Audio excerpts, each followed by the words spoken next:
তোমাক ভাল পাব মন গলে কি বুলি কম?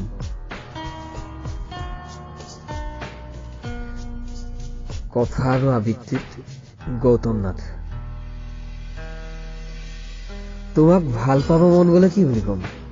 মই ৰোমিও?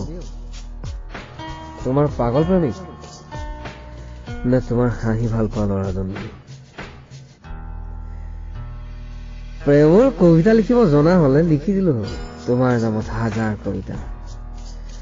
শব্দবোৰ তোমাৰ হাঁহিতে চাই চাই। গুণ্ডা হোৱা হৈ অগা দেৱা কৰি ৰাস্তাৰ মাজত ৰখাই সুধিলো হয়, এই ছোৱালী, এবাৰ ভাল পাওঁ বুলি কবা নেকি? প্ৰেমৰ ধেমালি খেলা খেলুৱৈজন হোৱা হলে কলো হয়, তুমি ধুনীয়া, তুমি সঁচাই ধুনীয়া, তুমি বহুত ধুনীয়া। মা কচম তোমাক ভাল পাই পেলাইছো হবলা। মইতো ৰোমিও নহয়।